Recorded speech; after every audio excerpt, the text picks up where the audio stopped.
आपको पता है कि सारे बागवान हैं पूरे हिमाचल प्रदेश के अंदर, ऊपरी शिमला जिला के अंदर तो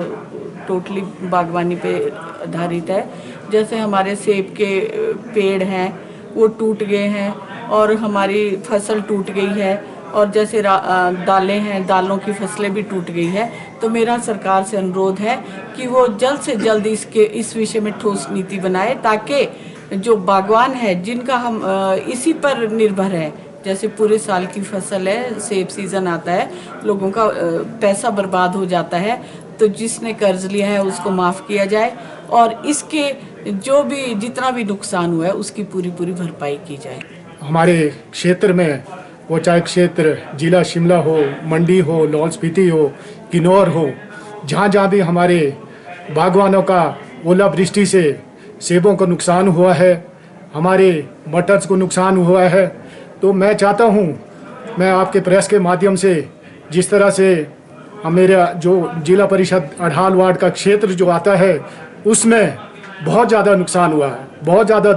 दुख होता है हमें। और अढ़ाल वार्ड क्षेत्र के साथ साथ पूरे जिला शिमला में ओलावृष्टि से इतना किसानों का जो ये कोरोना काल एक इंसान के लिए तो आया, ये हमारा कोरोना काल सेबों के लिए बहुत नुकसानदायक है। तो मैं चाहता हूँ, जिस तरह पिछले कल पेपर में आया था कि भी सरकार ने 84 करोड़ रुपए का नुकसान जो इन्होंने सरकार को भेजा है, मैं आपके प्रेस के माध्यम से कहना चाहता हूँ, सरकार को अवगत करवाना चाहता हूँ, ये जो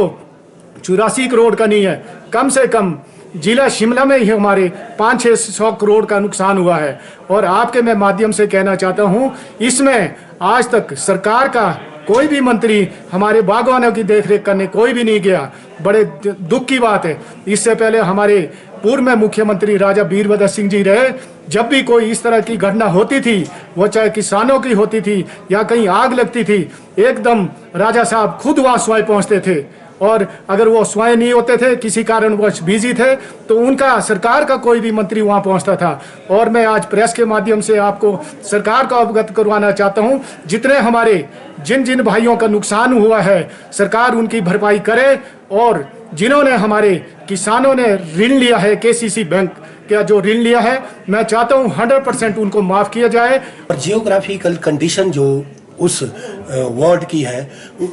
उस वार्ड में आपके सुंगरी से काशापार तक एवेब टू 6000 से ऊपर जो हाइट्स है, उसके अंतर्गत जो है ओलावृष्टि और जो अभी बर्फ स्नोफॉल हुआ, कम से कम एक फुट जो है स्नोफॉल हुआ। उस स्नोफॉल के अंतर्गत खाली जो है जो फ्लोरिंग थी उसी को नुकसान नहीं हुआ, जो नेट पड़े थे ओलावृष्टि को बचने के लिए, उसके अंतर्गत उस हाइट के अंतर्गत जो है आपको मालूम होना चाहिए कि उसमें जो है रॉयल वैरायटी के पेड़ लगे होते हैं, और आज भी रॉयल वैरायटी सब वैरायटी पे भारी है, जिसको तैयार करने में कम से कम 15 से 18 वर्ष लगते हैं। अब आप बताइए, जब वो पौधा जो है बीज से ही टूट गया हो, तो बागवान 20 से 25 साल पीछे चला गया है। जो छोटे बागवान थे, चाहे उसके 30 पौधे हैं, 40 है, 100 प्लांट्स है, तो वो जो है टोटल लॉस है। अब वो बागवान क्या करेगा? किसी से अगर तू जो है 100 पेटी होती थी, ये समझो उसके आज जो है 5 बॉक्सेज भी नहीं है, किसी के 2000 होती थी, तो ये मान के चलो आज वो जो है 600 to 700 बॉक्सेज भी नहीं है। मेरा कहने का मतलब यह है कि बागवान की जो रीढ़ की हड्डी जो है, इस कुदरती जो कहर टूटा है, अब इसको हम ग्लोबल वार्मिंग से जोड़े, चाहे कुदरत का जो कहर अभी टूटा है, बेमौसमी जो अभी बर्फबारी हुई है, उससे जो है किसानों बागवानों की कमर तोड़ दी गई है। तो हमारा गवर्नमेंट से ये सुजेशन जो है रिक्वेस्ट रहेगी, और गवर्नमेंट पर कि जो अभी हम प्रस्ताव पास कर रहे हैं, हम इस प्रस्ताव के अंदर जो है कि गवर्नमेंट एक तो जो है जो केसीसी है बागवानों की, अकॉर्डिंग टू सर्वे करने के बाद कौन बागवान का बगीचा कितना प्रभावित है, और छोटे बागवान का बगीचे जो है कितना प्रभावित हुए हैं बागवान, उनको कितना जो है नुकसान हुआ है, और वो जो है 20-25 वर्ष अगर पीछे हो गए हैं, तो कम से कम 1 लाख से 5 लाख तक की जो केसीसी लिमिट है, उसको जो है बिना किसी एक्सक्यूज के तुरंत माफ किया जाए।